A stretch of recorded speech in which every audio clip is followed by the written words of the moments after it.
So we are going to continue on with vapor-liquid equilibrium, but today we're going to talk about ideal vapor-liquid equilibrium. Ideal, V-L-E. Okay, so this is an equilibrium problem.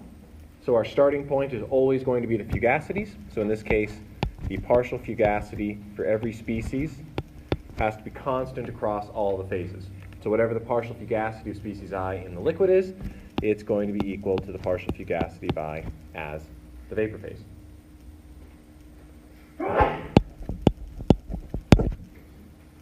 So to run through the vapor phase simplifications to take us from the partial fugacity to an ideal assumption is first we're going to assume an ideal pure vapor.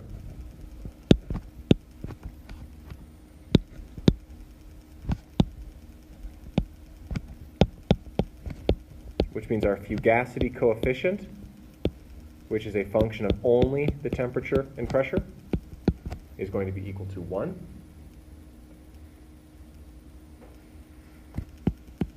Which means that the fugacity of the pure species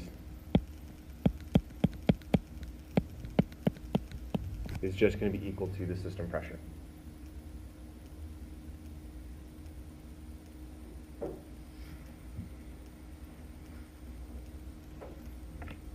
If we add the assumption that we're going to have an ideal mixing,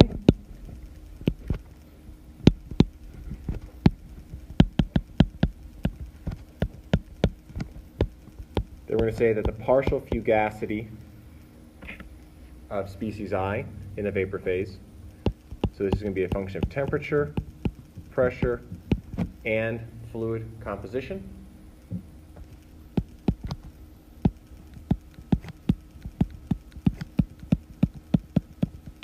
follows what we call the Lewis-Randall rule. So it's just a mole fraction times by the fugacity of the pure species.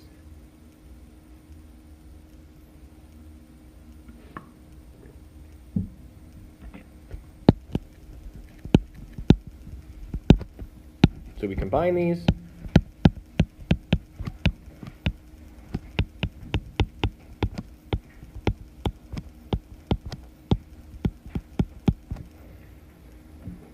And we have 1/2 of Raoult's law.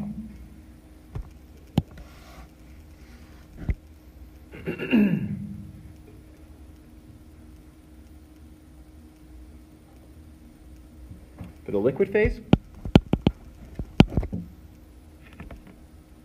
we're going to say if the vapor is ideal,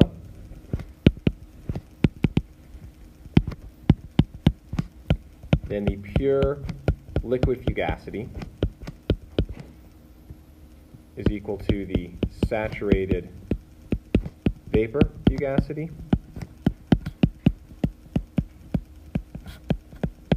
which is just equal to the saturation pressure. And I'll generally always write this, or oftentimes write this with a little t, just to remind us that the saturation pressure is a function of temperature. Because that'll have to come up in when we generate Txy and Pxy diagrams. So pressure and temperature are all lumped into here, but when you look at Raoult's law, you don't see a temperature, but it's implicit in the material property of the vapor pressure. Okay, so if the pressure is moderate, so no Poynting correction,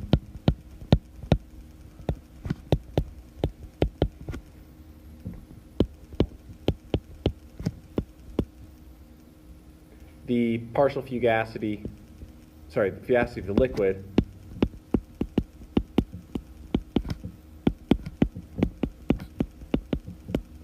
is just the vapor fugacity. We can't make that additional simplification, that's just going to be the vapor pressure. All right, so if you have non-ideality in the vapor phase, you're going to have non-ideality in the fugacity of the liquid phase.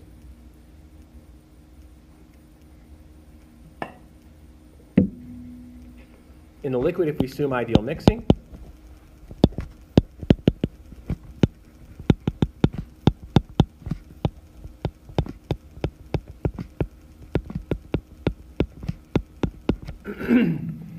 we have no excess Gibbs free energy. The Gibbs free energy follows a perfectly ideal mixing scenario, which means that our activity coefficient is going to be equal to 1.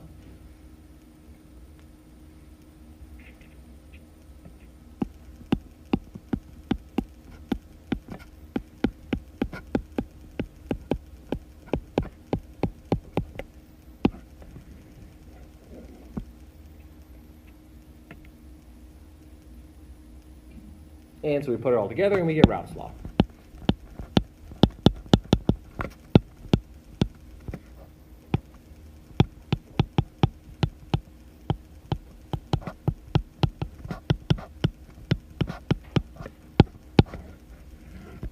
And that's what we'll be talking about today. How do we apply Raoult's law to solve some vapor-liquid equilibrium problems?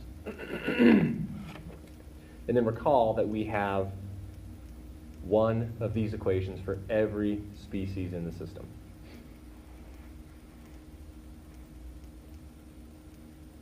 So if it's a three-component system, you have to solve this equation simultaneously for three different equations, three different components. Okay. So one of the biggest differences in vapor-liquid equilibrium is that now we're in multi-component phase equilibrium. So if you have a pure species,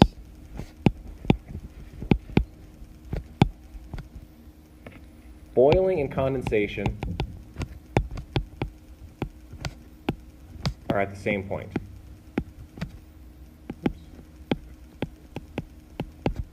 Right, and this is the saturation curve.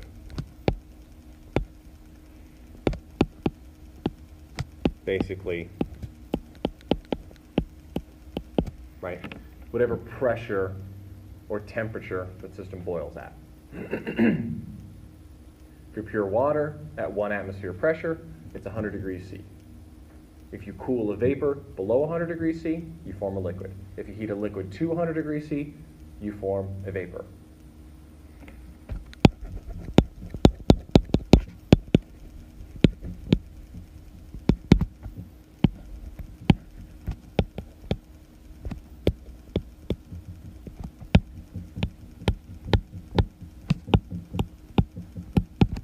In multi-component systems, we have separated the transition from vapor to liquid to two different regions.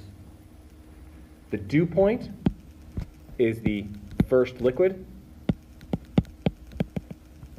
and the bubble point is the first vapor. Right, so in the dew point, we have an entirely vapor system. We either increase the pressure or decrease the temperature. At some point, a liquid droplet will form. That's the dew point, just like dew on grass. Bubble point, you have an all-liquid mixture. You heat it up. The very first bubble that forms, bubble point. Right, so it's not really boiling and condensation anymore.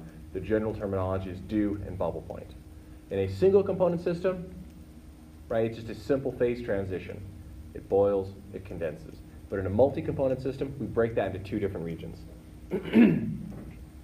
So, what a Txy and a Pxy diagram are plots of the dew points and the bubble points as a function of temperature, pressure, and composition. So it tells us everything we need to know about the particular system. But nothing is changed with the equations. Everything that we're going to be doing uses the exact same equations, but just with different assumptions. So that's the key. Same equations, different assumptions. So our starting point is that the fugacities are constant across the two phases, the vapor phase and the liquid phase. So by assuming Raoult's law, behavior, which is what we'll do for today, but next week or later on this week we'll talk about non-ideal vapor-liquid equilibrium. For a two-component system, that gives us two equations for equilibrium relationships.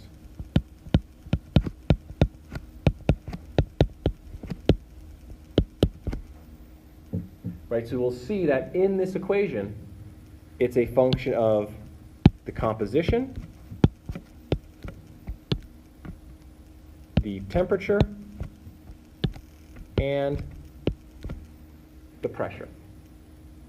Everything is in this equation. So starting off, we don't know anything. We effectively have, a lot of unknowns. 1, 2, 3, 4, 5, 6, 7. Well, not 7. 6 unknowns. Right? Temperature, pressure, and then the compositions of those gas phases and liquid phases. We have a couple of other relationships that we can use. the summation of x of i's have to be equal to 1. So all the mole fractions in the liquid phase have to equal 1. So for a two-component system, this is just x of A, mole fraction of A, mole fraction of B equals 1. Same thing with the vapor phase. Mole fraction of A in the vapor phase plus mole fraction of B in the vapor phase has to equal to 1. So that limits us a little bit. So if we just list our unknowns really quickly,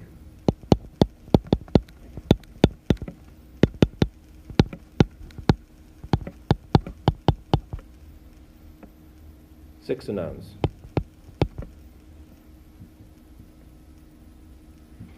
And equations. We have two Raoult's laws.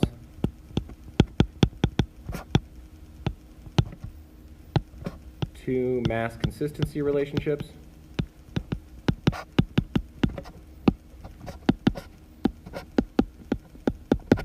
Two degrees of freedom.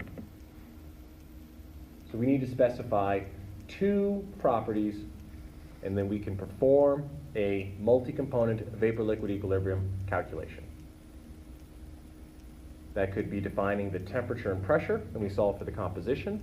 Or maybe we know the composition and we solve for the temperature and pressure. Or maybe we know the pressure and the composition of one of the phases. It doesn't matter. Choose any two of these unknowns and specify them, and then we can go about and solve the problem.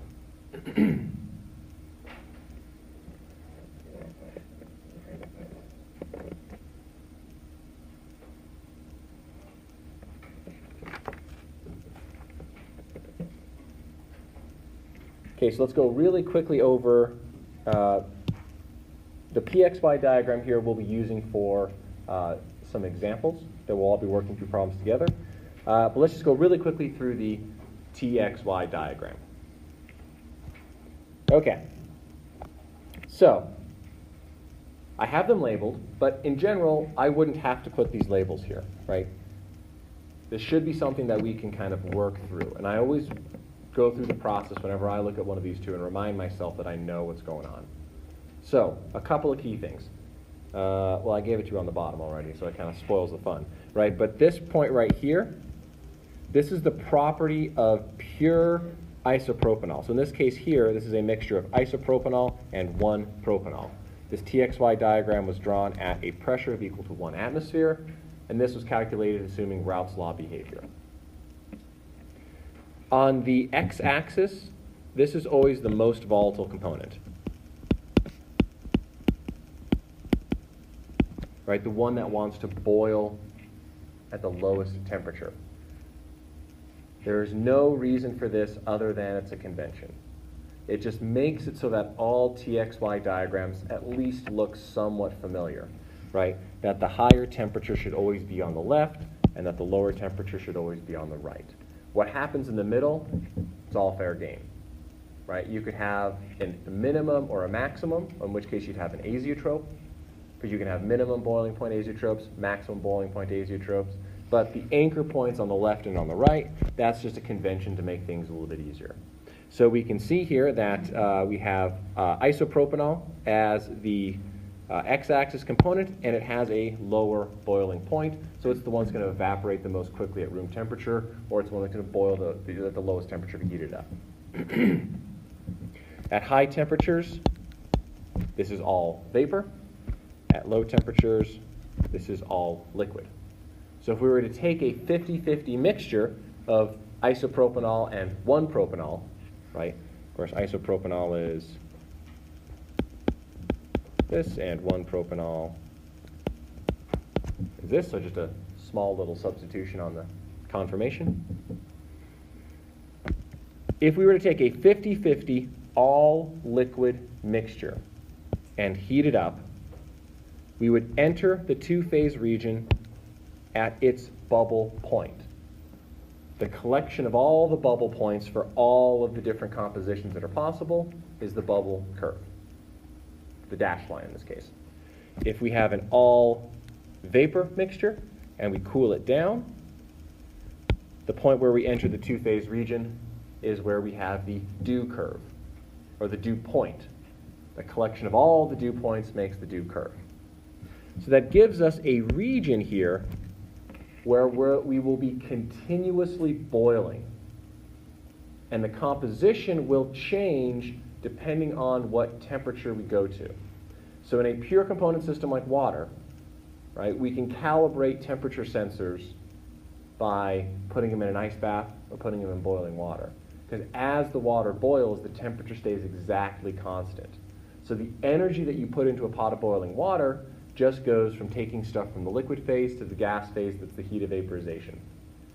In a two-component system or a multi-component system, as you change the temperature, you're also changing the composition of the vapor and liquid phases.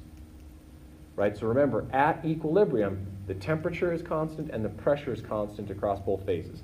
This entire diagram was drawn at a constant pressure of 1 atmosphere. So in order for us to figure out what is the composition of the liquid and vapor phases, we have to be at equilibrium, which means we have to have a constant temperature. So how do I draw a constant temperature on this graph? It's just a horizontal line. So if I draw a horizontal line at any point where it intersects the bubble and dew curves, those give me expressions of an equilibrium system, right? Because we're at constant temperature and we're at constant pressure. So if I were to choose, let's say, 90 degrees right here, and I draw a line across.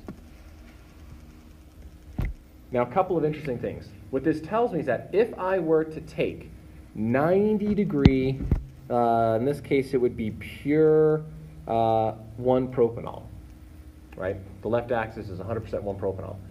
If I were to titrate in isopropanol, I could effectively cause the system to boil without really adding any extra heat, right? That would be at this point right there. But let's say, for example, we are in the two-phase region. We're at a 50-50 mixture at 90 degrees C.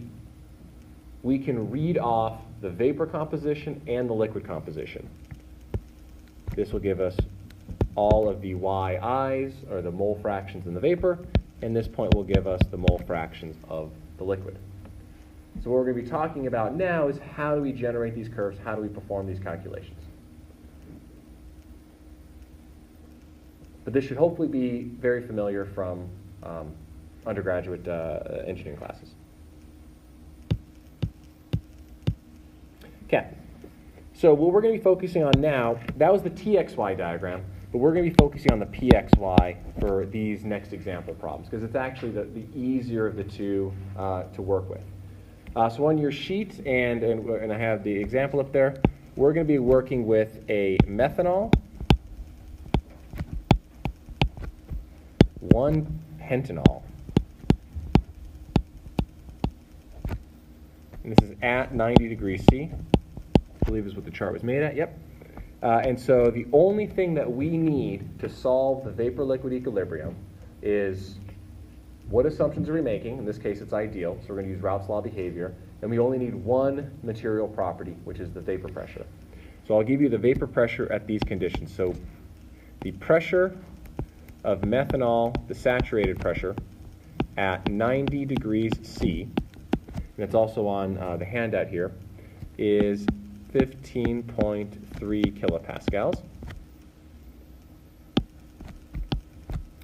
And for the 1-pentanol, I'll call that pent-OH, I guess, at 90 degrees C, is equal to 251 kilopascals. So which of these two should go on the x-axis?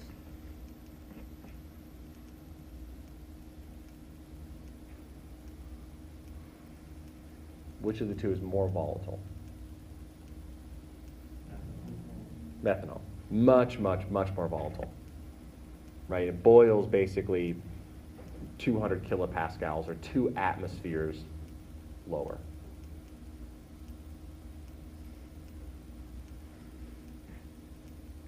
Wait, hold on a second. Yeah, that's right, sorry.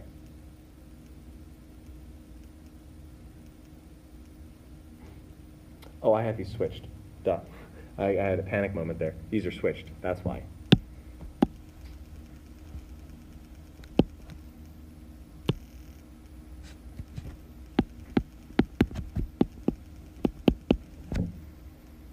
It's right on the sheet. I have it incorrect in my notes here. Okay. So we're going to do two different situations here. We're going to talk about the bubble curve,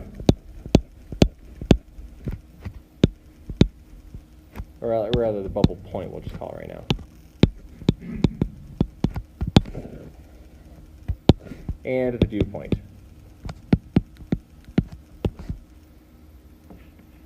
So at the bubble point, we have an all-liquid system, and you're going to be raising this piston cylinder device away to control the pressure inside of the system. And what we're going to be looking for is the condition when the bubbles very first start to form. Now, the key thing with the bubble and dew point is the assumption that you have an infinitesimally small amount of the second phase forming. So the key assumption to solving the bubble and dew curve is that in the bubble point, the mole fraction of the vapor phase, the liquid phase, is equal to the total composition of the system. So we have a known liquid composition.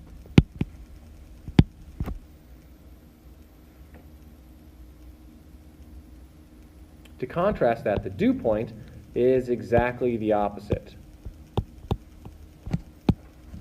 where we have a vapor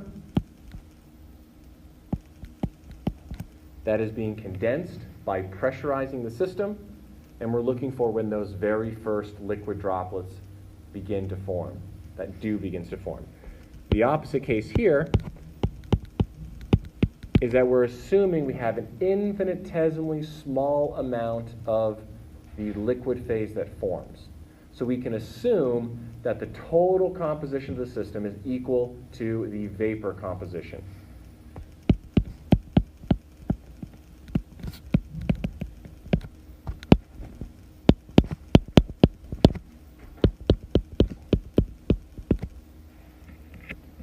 So in the bubble point condition, we don't know what the vapor phase composition is.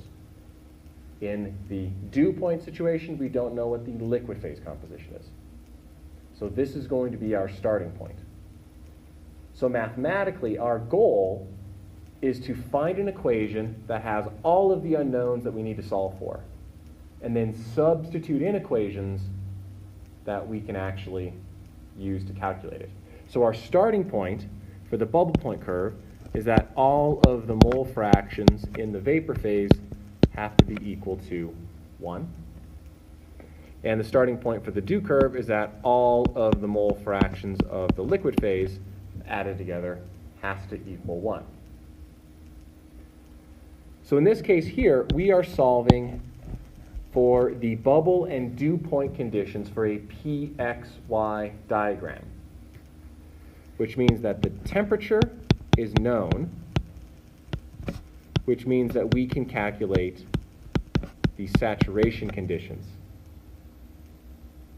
Based on the assumptions that we're saying that a very, very small amount of the second phase are forming, we know the composition of one of the two phases, because we're assuming that the bulk of it is all either liquid or vapor, whether or not you're doing the bubble or dew curve. And so our unknowns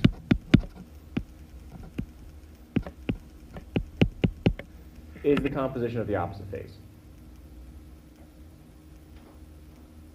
So in the case of a Txy diagram, it would be exactly the same situation, except we would know the pressure, but we wouldn't know the temperature.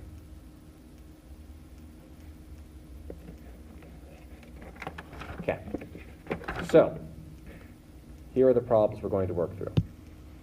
Number 1.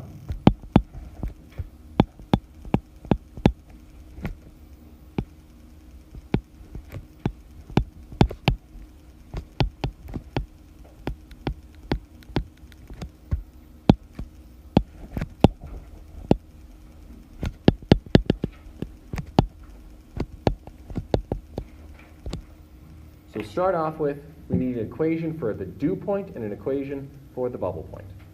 So what we'll do is the first 2 rows, you guys will work on the bubble pressure, and the back 2 rows, you guys will derive an equation for the dew pressure.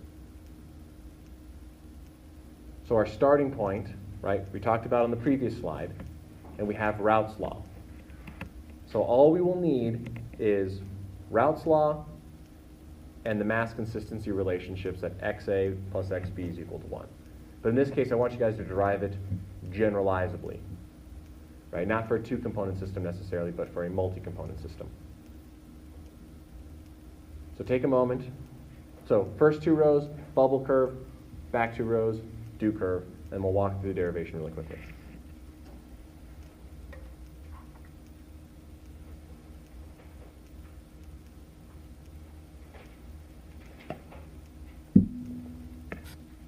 So we'll go back here to this slide.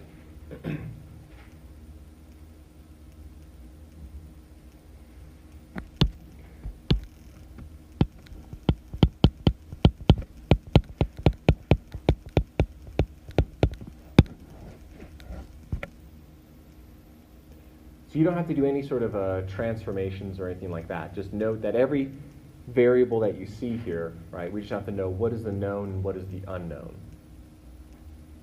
So your final result should be a function of composition, vapor pressure, and that's about it.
Is anyone stuck?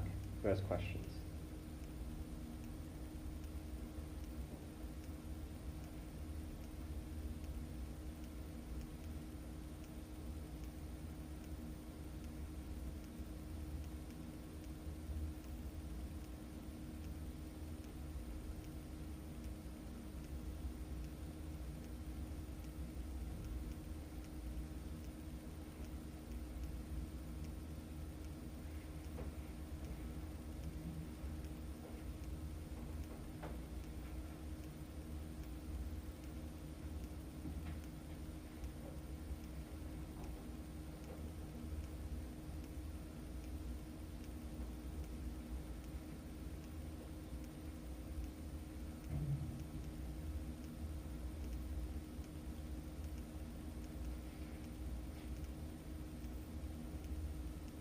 Has anyone gotten their answer?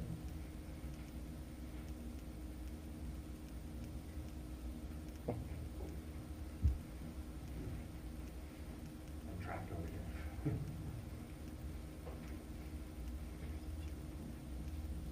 Bingo. That's the one.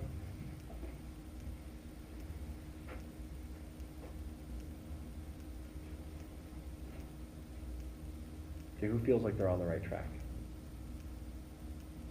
Few people. For those who didn't raise their hand, do you feel like you're not on the right track? So for the group working on the bubble point, this is your starting point. Summation of the y's are equal to 1. So we only have one equation that has the mole fraction of the vapor phase in it, right? And that's our Raoult's law expression. So this pressure term in Raoult's law, it is the system pressure. Now what makes it the bubble pressure is if you've satisfied the conditions of the bubble pressure assumption. What makes it the dew pressure is if you satisfied the assumptions of the dew pressure condition. So that pressure is what we're solving for. But it could be the dew pressure, It could be the bubble pressure, or it could be some pressure in the middle of the two-phase region, in which case we would call that a flash calculation. So the dew and bubble points are the unique assumptions that allow us to solve these equations quite trivially. So likewise, conversely, for the individuals working on the dew curve, this is the starting point. We have one expression that contains mole fractions in the liquid phase. And again, that pressure term, it's the same pressure. But what makes it the dew or the bubble pressure is just simply by the assumptions that are gone into making the equations work out.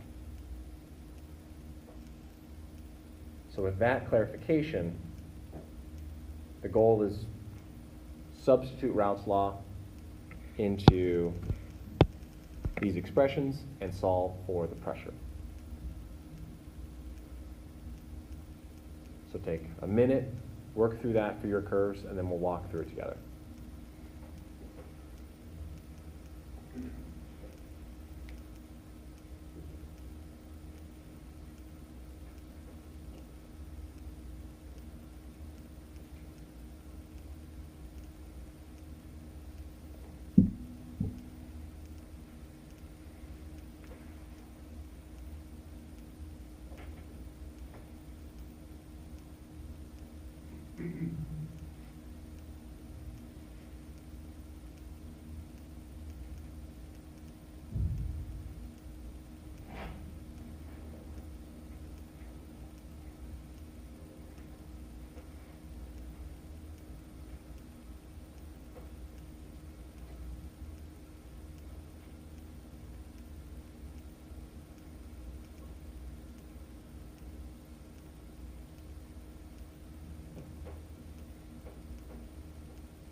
Most people look like they're about done writing. So let's do it real quick. Okay, so for the bubble condition, right? So in this case, we are all liquid, and we want to look for the first bubble. Right? So again, thermodynamics is infinitely sized systems. So if I have an infinite sized ocean of a multi-component mixture, and the very first bubble that forms, well, that's pretty small, right? So which means that if I make up a liquid mixture, that composition is effectively not changed. So I know the liquid phase composition. I don't know the vapor phase composition. So the goal of any sort of mathematical derivation is to take all the garbage that we don't know and substitute in stuff that we do know. Same thing like when we did any of the other expansions with the chain rule, right? We were trying to manipulate those expressions into something that we could actually manipulate or throw something into. So in this case, I'm just going to put all of my unknowns in one equation as my starting point. I don't know any of the vapor phase compositions. So as soon as I can substitute something in for all the vapor phase compositions, then I'm set, right? Then I've basically solved my system. So I'll rearrange Raoult's law.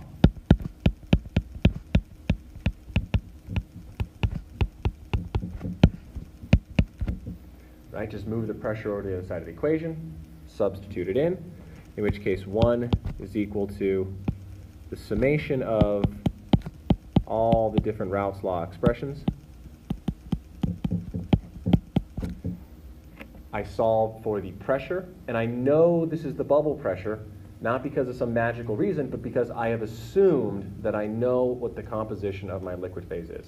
If I know my liquid composition, and I'm solving for the first bubble that forms, I know that's the bubble point, and that's when the pressure takes on that new meaning.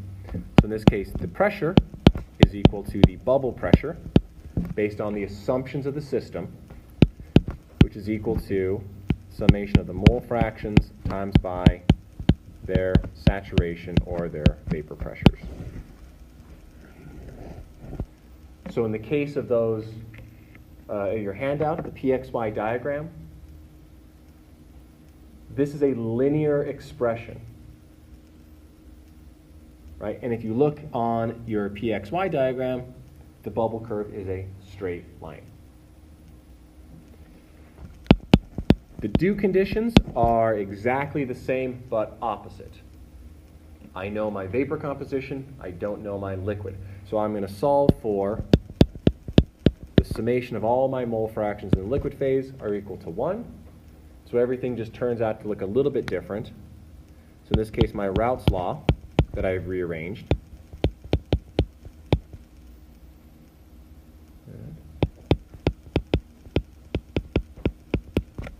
looks a bit different.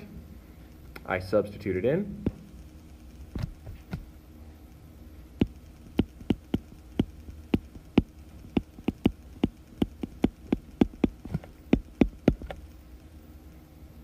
I pull the pressure outside of the summation because it's constant. I know that it is the do pressure based on the assumptions that I made.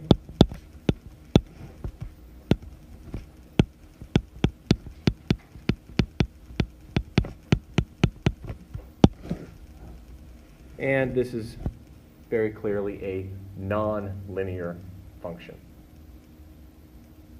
And if you look at our sheet on the do curve, definitely nonlinear.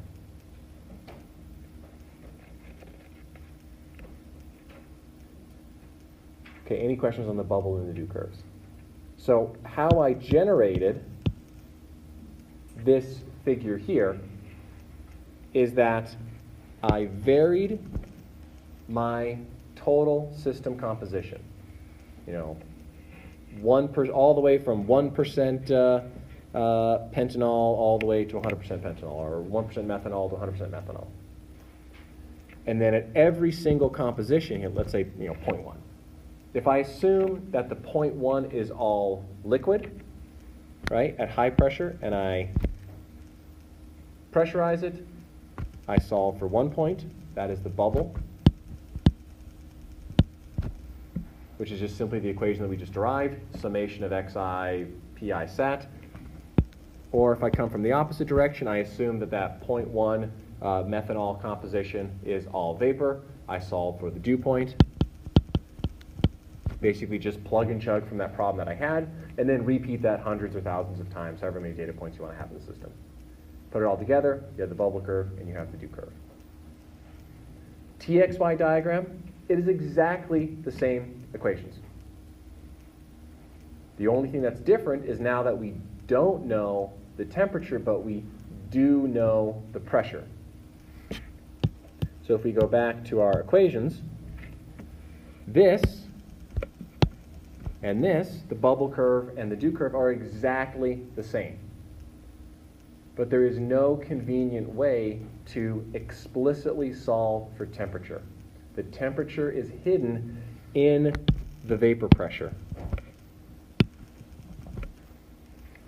So typically what we will use is Anton's equation, in which case that the saturation temperature,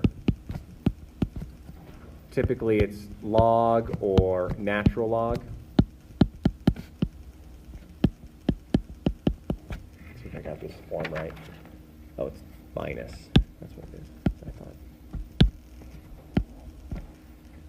Right, this form is typically used and having an explicit analytical equation where we can plug in a temperature, get out a vapor pressure, makes it a lot easier for us to solve this system using a nonlinear solver.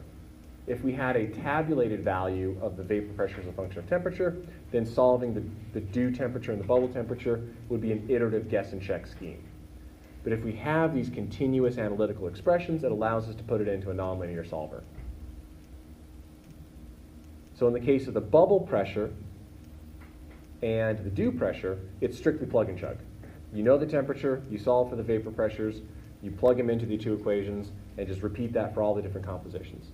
In the case of the dew curve and the dew temperature, you have to solve a nonlinear equation for every single point on the bubble curve and every single point on the dew curve. Very feasible, conceptually not difficult. Practically speaking, it's a bit more tedious, right? Because you basically have to solve 50 nonlinear equations to get a bubble curve for a temperature. Okay, questions? So we'll go on to our next example. Okay, so the next set of problems. So we have a 50-50 liquid mixture. In this case, we're also going to follow in on the same PXY diagram for the methanol-pentanol system.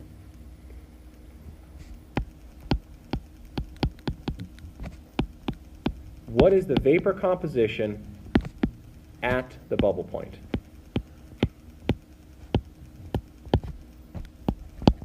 Likewise, opposite, we're going to say we have a 50-50 vapor mixture. What is the liquid composition at the dew point? So there's two ways that we can solve this.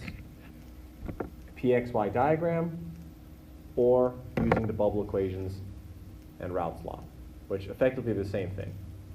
Right? But the PXY diagram has pre-solved every possible condition of vapor-liquid equilibrium of these two components. But Raoult's law solves for specifically one condition. So we'll switch this time so that the back two rows will do the bubble point question, and the front two rows will do the dew point question. Okay, so we have the vapor pressures in front of you. So the P sat of the methanol is 251 kilopascals, and the P sat of the 1-pentanol is 15.3 kilopascals. So what is, in the case of 3, what I'm asking for is Y of 1 and Y of 2. In this case, 1 is the methanol because it's the more volatile species. And in the case of question 4, we're looking for X of 1 and X of 2, the composition of the liquid phase. Again, the component 1 is the methanol, component 2 is the pentanol.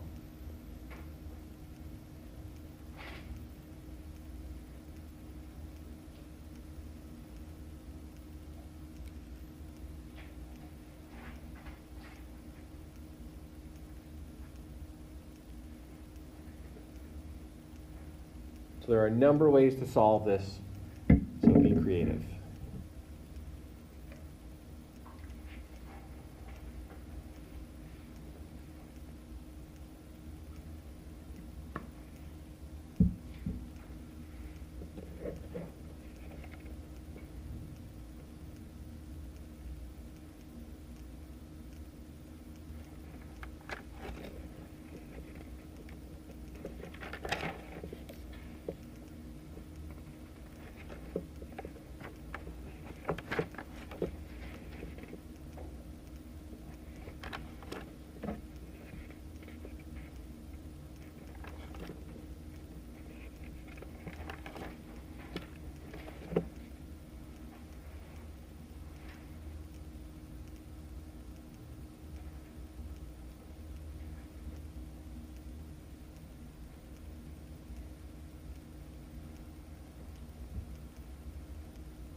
Yes, at the same temperature. Yeah. So this is at 90 degrees C, the same one that the chart was drawn at. Yep. Mm-hmm. So you can use the chart. You don't have to use the chart. You could do this all analytically. I think in my solution I have a little bit of chart, a little bit analytical. But in theory, you could read everything off the chart.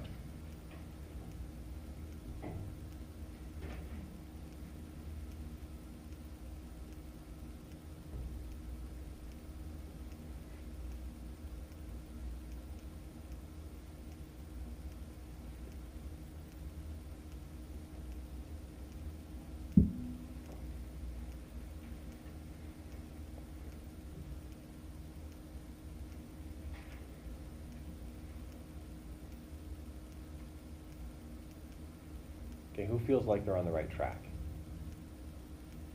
A couple of hands. So does anyone want to volunteer where they're getting stuck?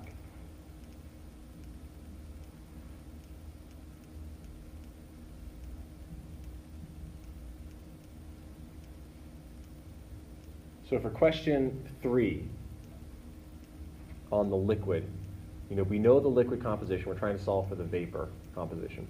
What's the first thing that we need to know? It's the first step. It's the same for both of them, actually. What's the first step? So that's the starting point, is that we know the compositions. In the case of problem 3, we know that x1 and x2, they're both equal to 0.5. Likewise in 4, y1 and y2, they're both equal to 0.5. So then what's the first calculation that we have to perform? Or what's the first thing we have to solve for or look up? The pressure. Right? So in case of problem 3, we're at the bubble point, so we need to know what the bubble pressure is. Right? Because that pressure is going to be constant across both phases for all the components. Likewise in 4, the first step is the due pressure. So who has the bubble pressure for problem 3? Anyone solve for that or look it up? Yeah. Do we need it? If we have the tool like below, and then we just apply. If you may be able to solve, let's see. There may be some way you could manipulate the equations where it doesn't show up, but effectively you should need to know what the bubble and the due pressures are. The same in both equations, right? Different. Yep, the conditions in 3 and 4 are different pressures. For 3, if not the same if I use like the tool of all equations, all tools. So regardless of what the question is asking, on 3 and 4, the bubble point and the dew points will be the same, regardless of what I'm asking. So it's at a particular temperature, which is where we know the saturation pressure is from, and a particular composition. So I have fixed enough parameters that the bubble point is going to be the same. The dew point is going to be the same. And so then the question is asking one layer on top of that. Once I know the bubble and the dew conditions, tell me about the second phase that forms. So let's just start at the beginning. Okay, what is the bubble pressure for question 3? This is back row, right? 133. Let's see. I got about 133. I think I had 133.2 if I actually solved it. Right. So if we go and we look at our PXY diagram, right, how can we know that that's 133? Okay, we have a 50-50 mixture composition. Follow this line up. The bubble curve is right here, and this turns out to be about 133. Dew curve, what is the dew point? I solved it for actually about 28.8. So when I worked through the solution, I actually plugged it into Ralph's law. But on an exam, right, I may give you an ideal VLE type question, of which case, absolutely, you can use Ralph's law. If I give you a non-ideal vapor-liquid system, you're going to have activity coefficients to deal with. And activity coefficients, no matter what you do, they're always non-ideal. So if you were to get an exam question on non-ideal vapor-liquid equilibrium, it's most certainly going to come in the form of a TXY or a PXY diagram. So I rely on these a lot because it contains all the theory of vapor-liquid equilibrium without any of the math, which is a fun little thing to do. Okay, so now we have the bubble and the dew points. Okay, and so in this case here, the dew point, P dew, is equal to 28.8 kilopascals, based on what I calculated. So, what equation do we have that relates between the liquid composition and the vapor composition? Raoult's law. So this is strictly a plug and chug problem from this point onwards. So we have Raoult's law. Again, all of the equations are exactly the same. For distillation, for bubble point, for dew point, for flash calculations, nothing is changing with the equations, only in the ways that we use them and what assumptions that we make and what parameters we know and what parameters we don't know. So the same equation here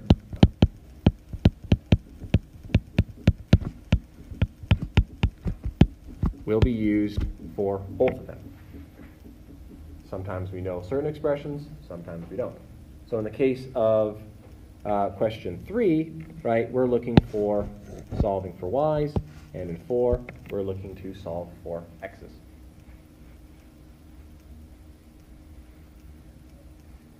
So we're running out of time, so I'll just put the numbers up there really quickly. So in this case, y of 1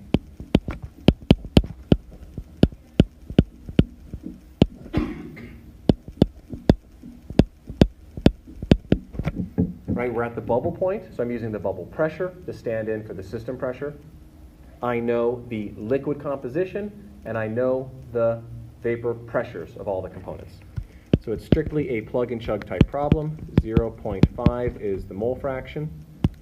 The vapor pressure of component 1, which is what I'm solving for, is 251 kilopascals. The bubble pressure is 133.2 kilopascals. And I will get an answer of 0.942. Likewise, y of 2 is equal to 1 minus y of 1, which gives us 0.058. Yes? So I was saying don't use the b power because if you said y1 over y2, it was equal to x1 b1 over x2 b2, and then I had x1 x2 b1 saturation b2 saturation, and I have two equations in that case. y1 plus y2 equals 1 and y1 over y2. Yes, so I certainly believe that there are many, many ways to mathematically kind of work through this one. And so when we do flash calculations, that's exactly basically what we'll have to do, is we'll have to solve the system simultaneously. So the bubble point and the dew point are like the most simplified ones that we can do. But if we're in the two-phase region, we don't know x's and we don't know y's.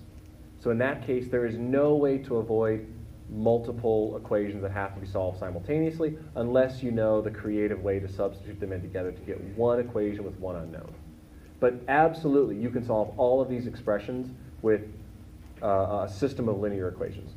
In the case of a txy, it'll be a system of nonlinear equations. But again, all of these can be solved sort of in what I would call sort of like the brute force attack mode. Just write all the equations, write all the unknowns, and say, that's a linear system.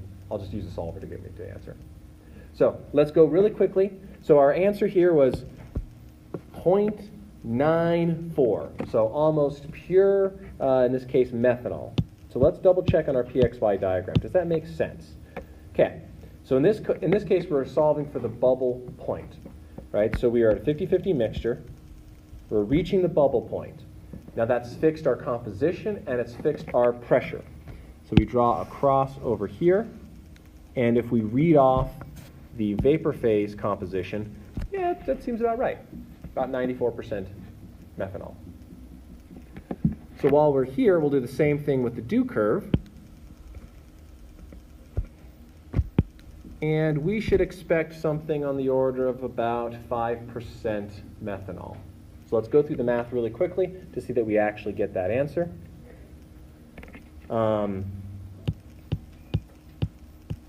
Okay, so in this case here, we're doing exactly the same thing, but we're solving Raoult's law, in this case for the liquid composition, not the vapor composition. So the mole fraction of component 1 in the liquid phase is equal to mole fraction in the vapor times by the system pressure divided by its saturation pressure, 0.5. The pressure was 28.8. and divided by 251, which is the vapor pressure. And this should work out to be, and so x2 is just 1 minus this. So this turned out to be quite symmetric, right, where the x's and y's are kind of just switched. This is a very unique circumstance. I did not intend it to be that way. So very rarely will you see this occur. Okay, so these are bubble and dew calculations, the simplest calculations that we can do. That is because we are at either the bubble, or the dew point. That allows us to make an assumption about what the composition of one of our two phases is. If I'm at anywhere in the two-phase region, this is what we'll call a flash calculation. In this case, we don't know the liquid or the vapor phase composition, but the equations we use are exactly the same. So on Friday, we'll be talking about flash calculations and distillation. Distillation is the next step beyond that, which is sort of a series of flash equilibrium calculations to figure out how many stages of a distillation separation column are necessary to perfectly separate two different components, or at least not perfectly. You'll never be able to do that. Okay. One other thing really quickly to mention for the homework, it's a very simple approximation. When we're talking about Raoult's law,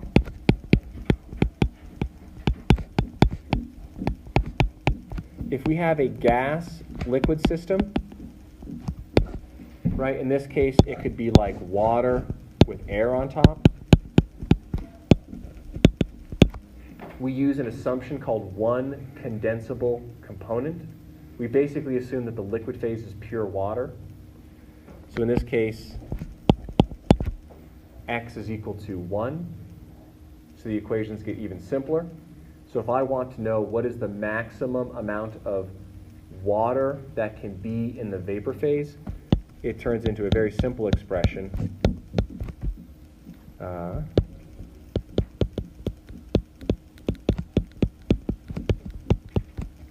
Right, so when we're talking about humidity or saturation, in the homework problem you have a tank of benzene and it's evaporating into the air. This tells us what the maximum amount of a volatile liquid can be in a gas mixture. So if you assume that the vapor phase is more of a gas phase and that it really barely dissolves, right? Like the amount of gases in water is not that much, not enough to throw off your phase equilibrium calculations. This is called one condensable component.